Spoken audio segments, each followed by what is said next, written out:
Hello everyone, good evening. आप सभी का ब्रिलियंट एकेडमी के ऑनलाइन सेशन में स्वागत है।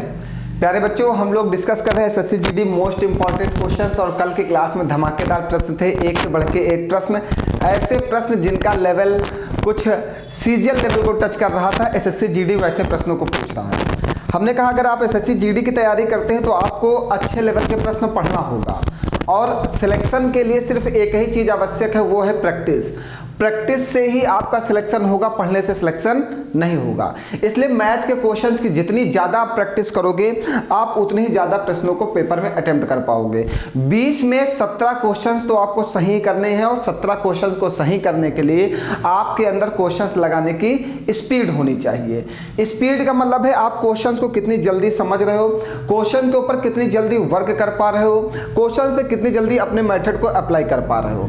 आपको सबसे ज़्यादा अपने मेथड को अप्लाई कराना है, अपने शॉर्ट ट्रिक को अप्लाई कराना है, कितनी जल्दी क्वेश्चन सॉल्व कर सकते हो, ये आपको करना ही करना है, तभी आपका पेपर बीट होगा। एसएससी जीडी वाले बच्चे, सीएचएसएल वाले बच्चे, सीजीएल वाले बच्चे बिल्कुल सीरियस हो जाएं, क्योंकि सीजीएल की एक नई भर्ती भी होगी 2023 में, सीएचएसएल की भी एक भर्ती होगी 2023 में, जीडी की फिर से वैकेंसी आएंगे 2023 में।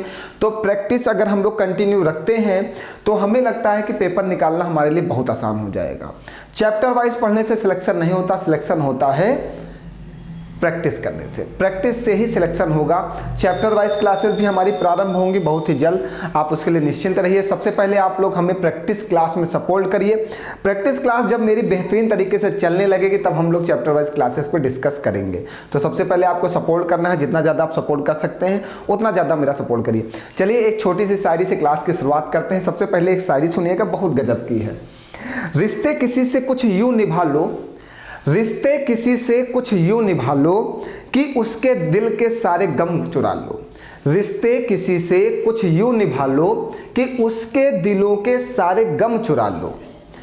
इतना असर छोड़ दो किसी पर अपना, इतना असर छोड़ दो किसी पर अपना कि हर कोई कहे मुझे भी अपना बना लो, कि हर कोई कहे मुझे भी अपना बना लो। तो आपको अपना इतना असर छोड़ना है सबके ऊपर कि हर कोई आपसे कहे कि मुझे अपना बना लो। और अपना असर छोड़ने के लिए आपको पता है सबसे पहले आपको कुछ अच्छा करना होगा। अच्छा करने का मतलब है कि आपको कुछ अपने संघर्ष की एक नई दास्तां लिखनी होगी और संघर्ष से जब सफलता मिलेगी तभी आप किसी के दिलों में राज कर सकते हो। जब तक आपके पास कुछ नहीं हकीकत में, तब तक आपको कोई कुछ पूछने वाला नहीं है।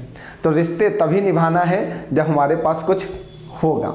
चलिए फिर एसएससी जीडी की, आज जीडी की ये 6 नंबर की क्लास है और इसकी पीडीएफ आपको टेलीग्राम चैनल पे मिल जाएगी। क्लास के दूसरे ही दिन सुबह आपको पीडीएफ अवेलेबल कराई जाएगी टेलीग्राम चैनल पे। तो जिन बच्चों को पीडीएफ की आवश्यकता है, क्वेश्चंस की पीडीएफ की आवश्यकता है, मॉक टेस्ट की आवश्यकता है, वो सारे बच्चे हमारे टेलीग्राम चैनल को ज्वाइन कर ले। वहाँ पे आपको मॉक टेस्ट भी मिल जाएगा और जीडी के क्वेश्चंस भी मिल जाएंगे। जितनी क्लासेस होती है इसकी पीडीएफ आपको अवेलेबल कराई जाती है। ठीक है प्यारे बच्चों, चलिए फिर क्वेश्चंस की शुरुआत करते हैं आज के धमाकेदार प्रश्नों से।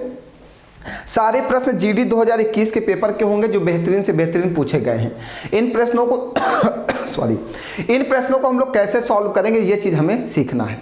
चलिए, कह रहा वह छोटी से छोटी संख्या ज्ञात करें जिसमें 18 जोड़ने पर प्राप्त संख्या 28, 36 और 45 से पूर्णतः प्राप्त हो जाए, पूर्णतः विभाज्य हो जाए।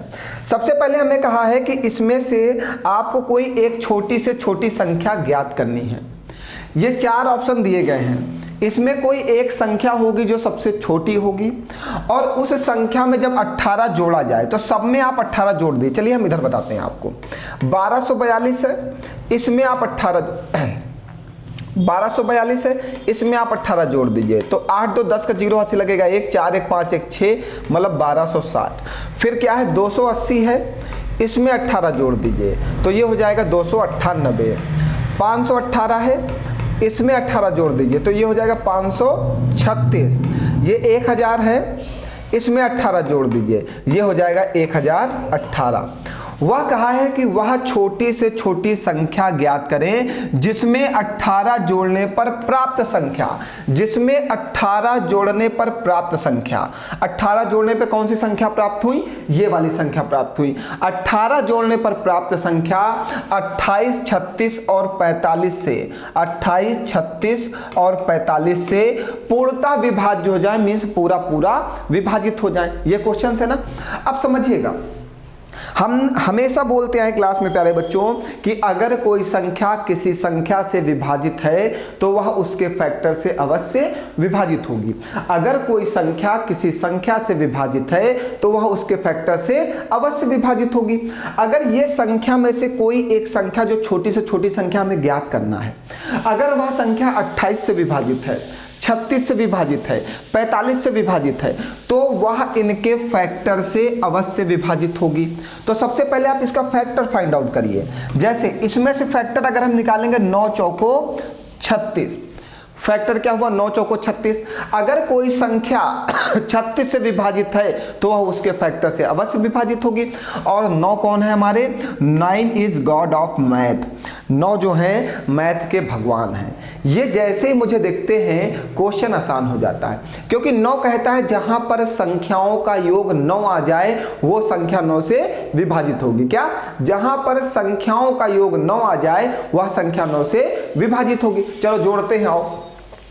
8, 1, 9, 1, 10, यहां पे क्या आ रहा है 10, यहां पे 6, 3, 9, 9, 5, 14, यहां पे 9, 2, 11, 8, 19, यहां पे 6, 2, 8, 1, 9। देखिए कहां पे योग 9 आ गया, यहां पे। तो आंसर कौन सा होगा, पहला वाला।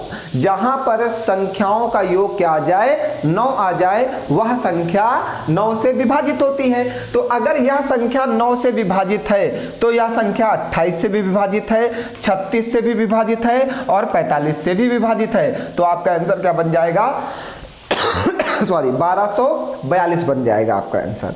बताओ कोई डाउट है आपको, कहीं पर कोई कंफ्यूजन है, बिल्कुल क्लियर है। चलिए आगे बढ़ा जाए। आइए प्यारे बच्चों, 9 क्या होता है, 9 जो है हम इसको भगवान इसलिए कहते हैं क्योंकि 9 कहता है डिजिटल सम। 9 जो है डिजिटल सम फॉलो करता है। जितने बच्चों ने डिजिटल सम की क्लास नहीं पढ़ी वो हमारे प्ले लिस्ट में अवेलेबल है, आप लोग जाके डिजिटल सम की क्लास एक बार वॉच कर लेना। वहां से आप डिजिटल सम के बारे में बिल्कुल अच्छे से समझ जाओगे, वहां से आपके लिए प्रश्न लगाना आसान हो जाएगा। चलिए आइए अगला प्रश्न लेते हैं। फिर वही कुछ प्रश्न, वह छोटी से छोटी संख्या कौन सी है जिसमें 5 जोड़ देने पर वह 15, 20, 21 से पूर्णतः विभाजित होगी। ठीक है, 5 जोड़ना है, 425 में 5 जोड़ दो तो ये कितना हो जाएगा 430। 210 में 5 जोड़ दो तो ये हो जाएगा कितना 215। 420 में 5 जोड़ दो तो ये कितना हो जाएगा 425। और 415 में 5 जोड़ दो तो ये हो जाएगा 430। हो गया। चलिए अब ये जो संख्या आई है 415 में, सॉरी 5 जोड़ोगे 420 होगा। ओके ठीक। चलिए अब हमें बताना है जब संख्या में 5 जोड़ दिया जाए तो कौन सी ऐसी संख्या है जो 15, 20 और 21 से क्या है पूर्णतः विभाजित है। तो हमें 15, 21, 20 और 21 में क्या करना है, हमें संख्या का फैक्टर करना है। अगर कोई संख्या 15 से विभाजित है, 20 से विभाजित है, 21 से विभाजित है तो वह उसके फैक्टर से अवश्य विभाजित होगी ना। ठीक है, तो सबसे पहले आप 20 का फैक्टर करो। 20 का फैक्टर होगा 10 दूनी 20। सबसे पहले हम यहाँ पे 2 का नियम लगाते हैं। 2 का नियम कहता है, सारे नियम पता होना चाहिए आपको भैया, अगर पेपर जल्दी सॉल्व करना तो सारे के सारे नियम आपके माइंड में होने चाहिए। 2 का नियम होता है कि जिस संख्या का अंतिम अंक 0 हो, जिस संख्या का अंतिम अंक 0 हो या कोई सम संख्या हो तो वह संख्या 2 से क्या होगी विभाजित होगी। तो देखिए इसका अंतिम अंक 0 है, इसका अंतिम अंक 0 है, इसका अंतिम अंक ना 0 है ना कोई सम संख्या है, तो यह संख्या 2 से विभाजित नहीं होगी। मीन्स ये 2 आंसर नहीं बन सकते। अब आइएगा आगे समझिएगा। अब इसको करते हैं 15 को, 5 तिहाई 15। अब इसमें लगाते हैं 3 का नियम। 3 का नियम कहता है जहां पर संख्याओं का योग 3 से विभाजित हो, जहां पर संख्याओं का योग 3 से विभाजित हो वह संख्या 3 से अवश्य विभाजित होगी। तो संख्याओं का योग करिए, यहां पे संख्या का योग क्या आएगा 4 3 7, तो 7 जो है 3 से विभाजित है क्या, नहीं, तो ये भी आंसर नहीं बनेगा। तो आंसर कौन सा बनेगा 415। देखिए 4 2 6 और 6 3 से विभाजित है पूरा पूरा, तो ये संख्या आंसर बनेगी। आपको 15 20 और 21 का नियम नहीं लगाना है, आपको उसके फैक्टर का नियम लगाना है। 2 का नियम, 3 का नियम, 5 का नियम, 10 का नियम, 9 का नियम, 7 का नियम, ये रूल ऑफ डिविजिबिलिटी के नियम है। हमने ऑनलाइन क्लास में नंबर सिस्टम में पढ़ा है, जिन बच्चों ने नहीं पढ़ा वो सारे बच्चे यहाँ से जाके क्लास में वॉच कर लेंगे और समझ लेंगे ना। चलिए अगला प्रश्न लगाए, तब तक मैं थोड़ा सा पानी पीता हूँ, आप इसको लगाइए फिर बताता हूँ, 1 मिनट।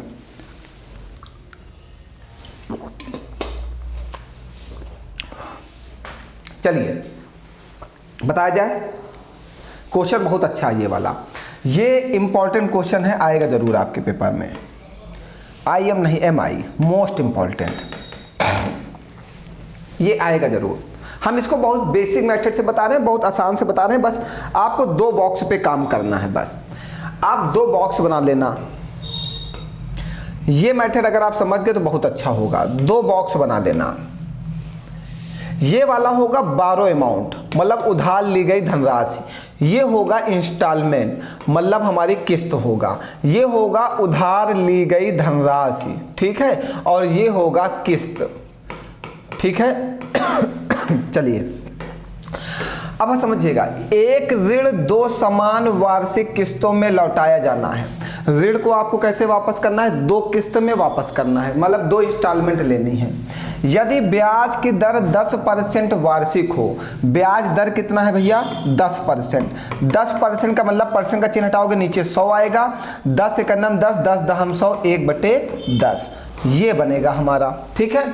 जिसकी गणना वार्षिक चक्रवृद्धि आधार पर की जाती है, किस्त इतने रुपए की है, किस्त कितने रुपए की, 3872 रुपए की है, तो ऋण की राशि क्या है, तो आपने कितनी धनराशि उधार ली आपको ये बताना है। चलो समझिएगा कैसे बनाते हैं, इसका रेशियो ये समझ गए आप समझ जाओगे। नीचे वाला हमारा उधार ली गई धनराशि होती है, तो हमने 10 रुपए उधार लिया, ठीक है। नीचे वाला हमारा उधार ली गई धनराशि, हमेशा फ्रैक्शन बनाना है, सबसे पहले प्रतिशत का चिन्ह हटा के उसको फ्रैक्शन में कन्वर्ट कर लेना। नीचे वाला हमारा उधार ली गई धनराशि होती है, और जब ब्याज जोड़ देते हैं तो हमारा अमाउंट बन जाता है, अमाउंट ही हमारा इंस्टॉलमेंट होता है।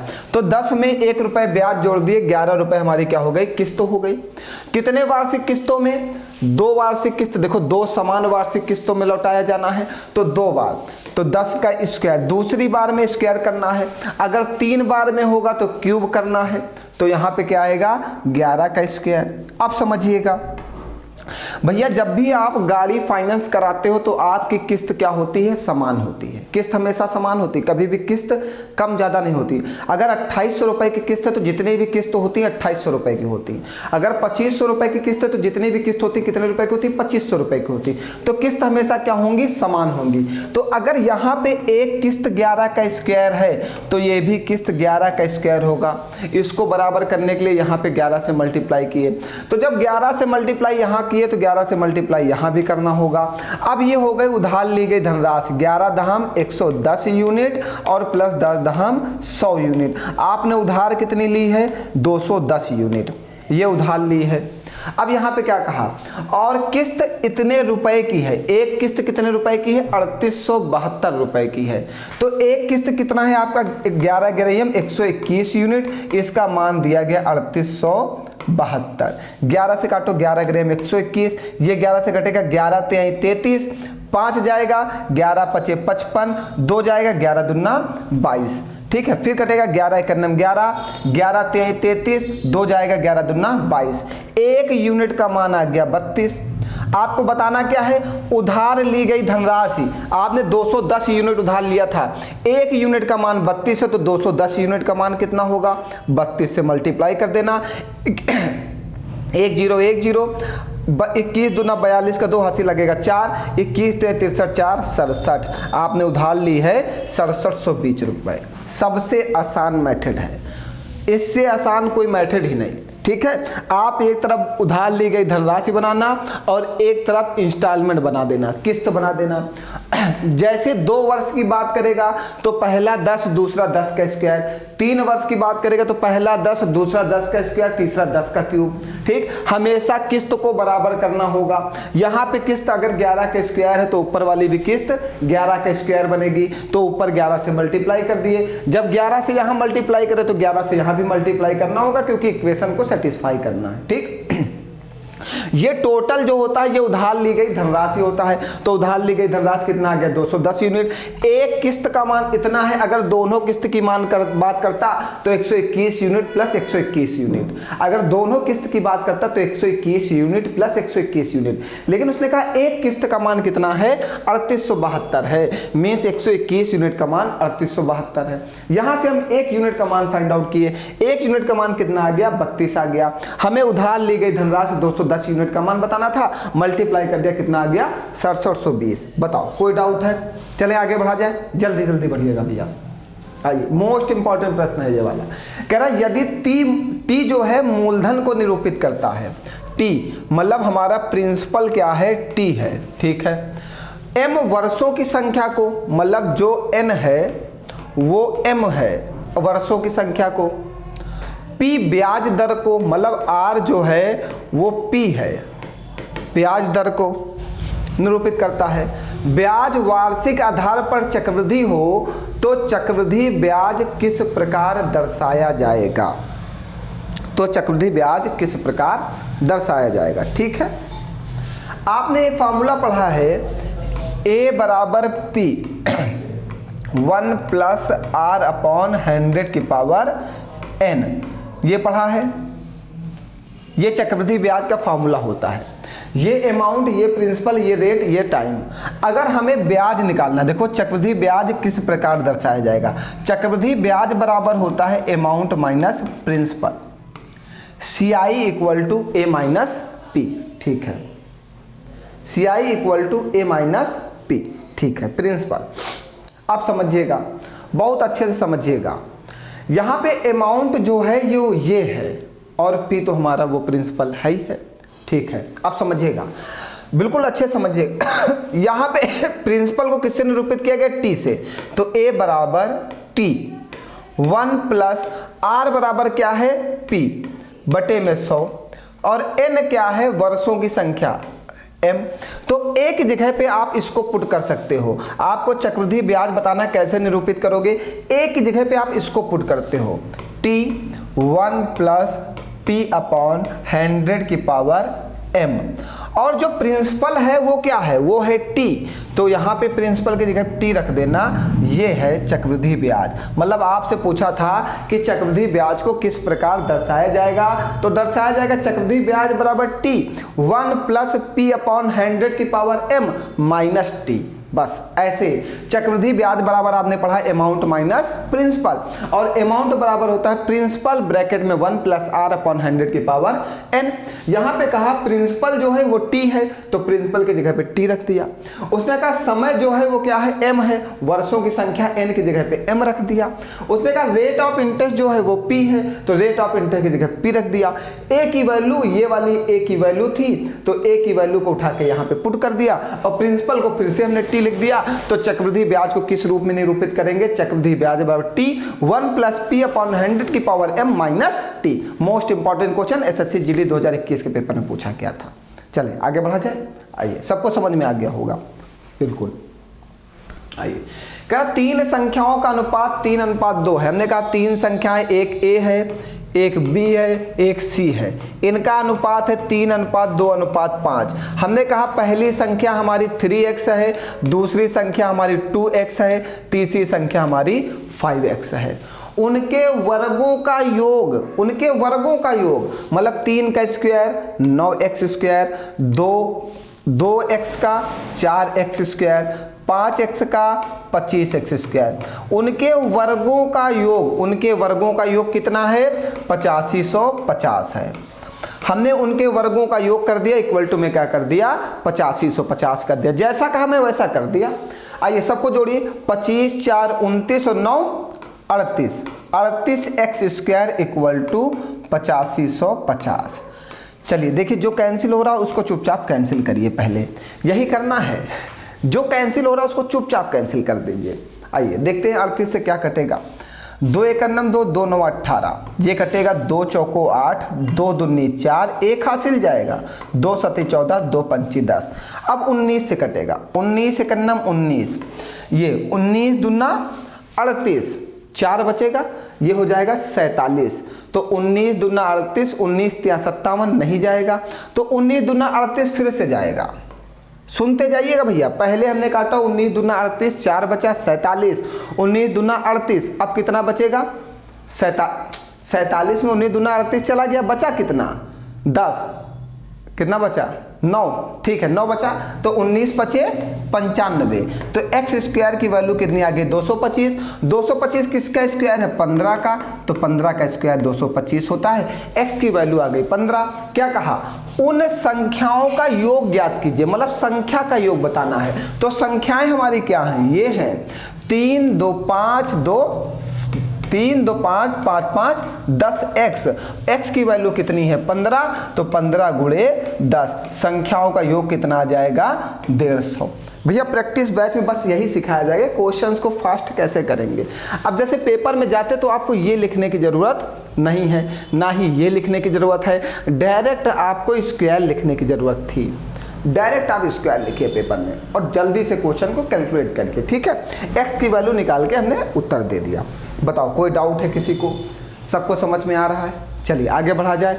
कहीं पर कुछ भी ना समझ में आए तुरंत पूछिएगा। जल्द ही हम लोग क्लासेस प्रारंभ करने वाले हैं चैप्टर वाइज, बिल्कुल निश्चिंत रहिए, आपको चैप्टर वाइज क्लासेस भी प्रोवाइड की जाएंगी। जो प्रैक्टिस बैच चल रहा है ये सब लोग ज्वाइन कर लो, सिलेक्शन प्रैक्टिस से ही होगा, चैप्टर वाइज पढ़ने से सिलेक्शन नहीं होगा। मैं बार बार एक ही बात आपको बताते आ रहा हूँ कि अगर जॉब चाहिए, अगर आप सरकारी नौकरी करना चाहते हो तो प्रैक्टिस क्लास आपके लिए बहुत इंपॉर्टेंट है। बिना प्रैक्टिस सिलेक्शन होना इम्पॉसिबल है। जितना ज़्यादा आप प्रश्न लगाओगे उतनी ही जल्दी आप नौकरी पाओगे, जितना कम प्रश्न लगाओगे उतनी ही देरी से आप नौकरी पाओगे। प्रैक्टिस से ही आदमी परफेक्ट होता है। आइए, बिल्कुल अच्छा प्रश्न है। कह रहा है एक स्कूल में कुल छात्रों के रूप में केवल लड़के और लड़कियां हैं। स्कूल में लड़कों और लड़कियों की संख्या का अनुपात इतना है, बॉय और गर्ल की जो अनुपात है वो कितना है 5:8 है। स्कूल में छात्रों की कुल संख्या हो सकती है, मतलब जो रेशियो बना है 5:8, कुल छात्रों की संख्या की बात की जाए तो ये हो जाएगा 13 यूनिट। कुल छात्र वहाँ पे 13 यूनिट है या 13 एक्स हैं। वहाँ पे लड़कों की संख्या है 5 यूनिट, लड़कियों की संख्या है 8 यूनिट, तो टोटल हो गए 13 यूनिट। जो ऑप्शन 13 से पूरा पूरा विभाजित हो जाए वही आंसर होगा। कौन सा? 13 त्रियम 169, पूरा पूरा डिवाइड हो जाएगा तो आंसर कौन सा आएगा? पहला वाला। बहुत ही आसान क्वेश्चन था, जितना ज़्यादा इसमें कैलकुलेशन था उतना ही आसान था। जितना बड़ा प्रश्न, जितनी जल्दी आप जितने अच्छे से इसको समझ जाओगे आप उतनी जल्दी आंसर बना ले जाओगे, क्योंकि आंसर वही बनेगा जो इसके रेशियो से डिवाइड होगा। क्योंकि बच्चों की अगर संख्या निकालना है तो होता है टोटल की संख्या में गुणा करना होता है, टोटल की संख्या में गुणा करना होता है। टोटल की संख्या में जैसे हमें बॉय की संख्या निकालनी है तो टोटल की संख्या में बॉय की संख्या का मल्टीप्लाई करेंगे और टोटल के योग से भाग करते हैं, तो जो रेशियो पूरा पूरा 13 से डिवाइड होगा वही आंसर होगा। ठीक है, चलिए आगे बढ़ते हैं।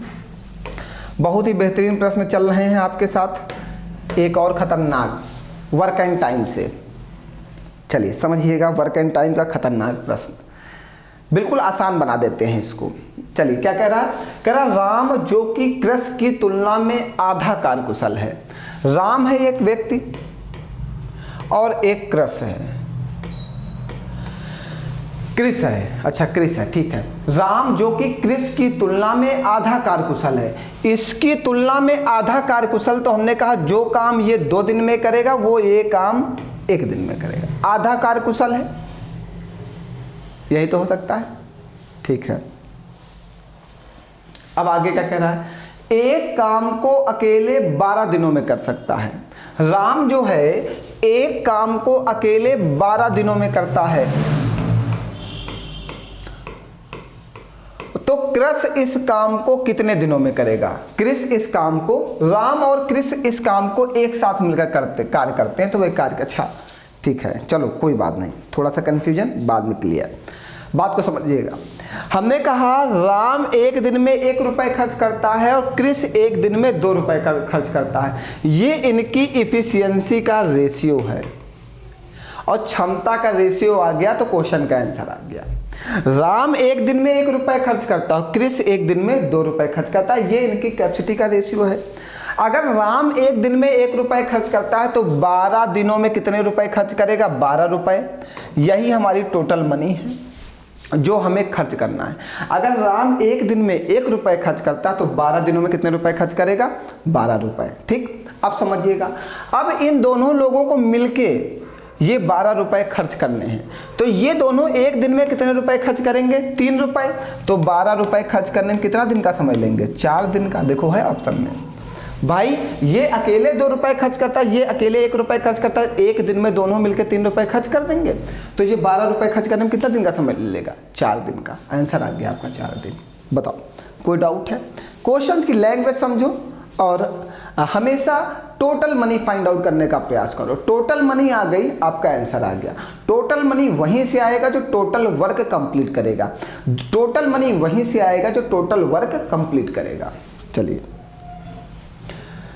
आइए एक अच्छा प्रश्न फिर से एवरेज स्पीड से, ये भी आपके पेपर में बहुत पूछा जा रहा है। कह रहा है एक कार 45 किलोमीटर प्रति घंटा की चाल से 60 मिनट तक चली, फिर 60 किलोमीटर प्रति घंटा की चाल से 45 मिनट चली और फिर 50 किलोमीटर प्रति घंटा की चाल से 1.5 घंटे तक चली। पूरी यात्रा में कार की औसत चाल क्या है? जब स्पीड अलग अलग हो तो दूरी भी अलग अलग होगी। स्पीड और टाइम अगर अलग अलग है तो चली गई दूरियां भी इक्वल नहीं होंगी, अलग अलग डिस्टेंस कवर करेंगे। भाई इस समय मैं 40 की स्पीड से चल रहा हूँ, 20 मिनट चला, फिर मैं 50 की स्पीड से चल रहा हूँ, 20 मिनट चला, मैं 60 की स्पीड से चल रहा हूँ, 20 मिनट चला। तो तीनों बार हमने अलग अलग डिस्टेंस कवर की। जब डिस्टेंस अलग अलग कवर करते हैं तो दूरी बराबर नहीं होती, और जब दूरी बराबर नहीं होती तो औसत चाल बराबर होता है, औसत चाल बराबर होता है, सुनते जाइएगा, कुल दूरी बटे में कुल समय। औसत चाल बराबर होता है कुल दूरी बटे में कुल समय। भैया ये होता है औसत चाल बराबर कुल दूरी बटे में कुल समय। अब समझिएगा, सबसे पहले आप चले हो 45 किलोमीटर प्रति घंटा की चाल से 40 मिनट चले हो, 45 की स्पीड से चले हो, 40 मिनट चले हो। भैया अगर ये किलोमीटर प्रति घंटा, दूरी निकालने का सिस्टम बता रहा हूँ, डिस्टेंस बराबर होता है स्पीड इनटू टाइम। तो सबसे पहले हमें चली गई कुल दूरी निकालनी होगी। ठीक है, कुल दूरी निकालोगे तो बाद में नीचे कुल समय रखा जाएगा। भैया अगर चाल आपकी किलोमीटर पर आवर में है तो आपका समय भी किलोमीटर पर आवर में घंटे के हिसाब से होना चाहिए। चाल किलोमीटर पर आवर में है तो समय आवर में होना चाहिए। चाल मीटर प्रति सेकंड में है तो समय सेकंड में होना चाहिए। तो चाल 45 किलोमीटर प्रति घंटा और समय मिनट में है, घंटे में कन्वर्ट करने के लिए 60 से भाग कर दो। 15 × 45, 15 चौको 60, 4 दहम 40। यहाँ पे आपने चला है 30 किलोमीटर की दूरी। दूसरी बार में आपने कितना चला? 60 किलोमीटर प्रति घंटा की चाल से कितना चला? 45 मिनट। इसको घंटे में कन्वर्ट करने के लिए 60 से भाग कर दो, तो दूसरी बार आपने चला है 45 किलोमीटर की दूरी। तीसरी बार में आप चलते हो 50 किलोमीटर प्रति घंटा की चाल से 1 सही 1/2 घंटे। 1 सही 1/2 घंटे का मतलब हो गया 3/2 घंटे। तो 3/2 से गुणा कर दो। ये घंटे में है ही है तो इसको कन्वर्ट करने की जरूरत नहीं है, तो ये कटेगा 25। और तीसरी बार में आप चलते हो 75 किलोमीटर की दूरी। तो टोटल डिस्टेंस, कुल दूरी 30 + 45 बटे में +75 बटे में कुल समय। समय अब ऊपर जो दूरी है वो किस में है? किलोमीटर में है, तो समय किस में होना चाहिए? घंटे में होना चाहिए। ये बात हमेशा ध्यान रखिएगा। अगर समय अगर दूरी किलोमीटर में है तो समय आवर में होना चाहिए।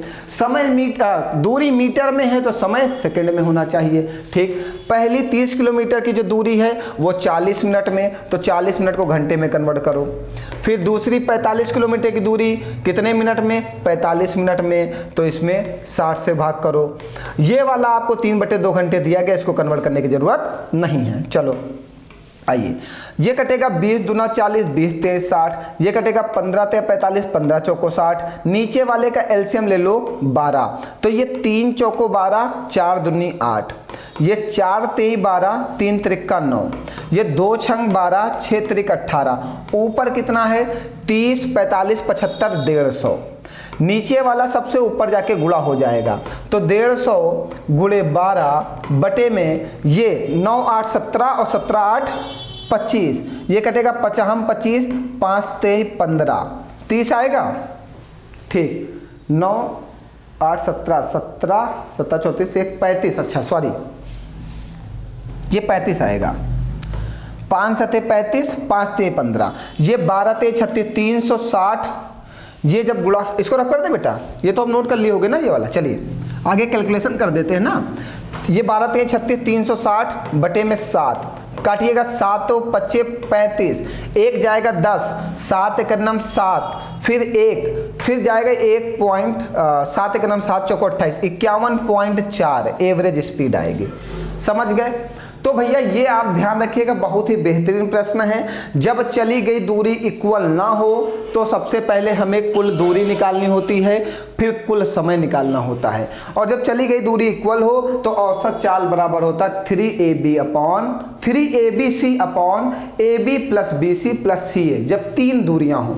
और जब दो दूरियां हों और चली गई दूरी बराबर हो तो औसत चाल बराबर होता है 2AB upon A plus B। लेकिन जब चली गई दूरी बराबर ना हो तो आपको यही मेथड लगाना होगा, औसत चाल बराबर कुल दूरी बटे में कुल समय। और यहाँ पे दूरी भी नहीं दे रखा था तो सबसे पहले हमने डिस्टेंस निकालना होगा। क्वेश्चन बहुत अच्छा था, पहले हमें क्वेश्चन इतना कैलकुलेटिव एसएससी जीडी दे रहा है, जब तक आप स्पीड नहीं लाओगे नहीं हो सकता। क्वेश्चंस पढ़ो, तुरंत समझो, तुरंत स्पीड से उसको लगाना स्टार्ट करो। जब तक आपके अंदर ये प्रैक्टिस नहीं आएगी तब तक नहीं हो सकता, एसएससी में नहीं हो सकता। एसएससी में सिलेक्शन लेना है तो आपको अच्छे से क्वेश्चन पे पकड़ होनी चाहिए। तुरंत आप उसको समझो, तुरंत अपने माइंड को कमांड करो, तुरंत उसे बताओ कि तुम्हें करना क्या है, वो तुरंत का तुरंत वो करना स्टार्ट करो। ठीक है, तो यहाँ पे औसत चाल बराबर कुल दूरी बटे कुल समय। हमने देखा कुल दूरी नहीं दी गई, डिस्टेंस नहीं दी गई, तो सबसे पहले हमने डिस्टेंस निकाला बटे में कुल समय। जब दूरी किलोमीटर में हो तो समय घंटे में होना चाहिए, सभी समय को घंटे में कन्वर्ट करना पड़ा, फिर कैलकुलेशन किया, तब जाके आंसर आया। अगला प्रश्न आपके लिए, और इस प्रश्न का उत्तर हम जरूर चाहेंगे आपसे कि आप जरूर दें। यह प्रश्न मोस्ट इंपॉर्टेंट है। मैं बोलता हूं जीडी के लिए 2023 में जो जीडी का पेपर होना है, CHSL का जो पेपर 2023 में होना है, और मेंस का CGL का जो पेपर 2023 में होना है, उन सभी पेपर के लिए मोस्ट इंपॉर्टेंट क्वेश्चंस हैं ऐसे वाले। ठीक है, तो ऐसे क्वेश्चन का जवाब आप जरूर लगा के दीजिएगा। अगर नहीं आएगा तो आप कमेंट करिएगा, मैं आपको बताऊंगा कि ये प्रश्न कैसे लगेगा, बिल्कुल आसान मेथड से। ठीक है, आगे हमारी आपकी मुलाकात होगी कल जीडी की 7th क्लास में। आज 6th क्लास हो गई है, 6th क्लास की PDF आपके टेलीग्राम चैनल पे अवेलेबल है। 7th क्लास कल होगी, उसकी PDF कल अवेलेबल होगी। ठीक है, चलिए मिलते हैं कल फिर नेक्स्ट क्लास में। आज के लिए इतना ही, बहुत बहुत धन्यवाद आपका।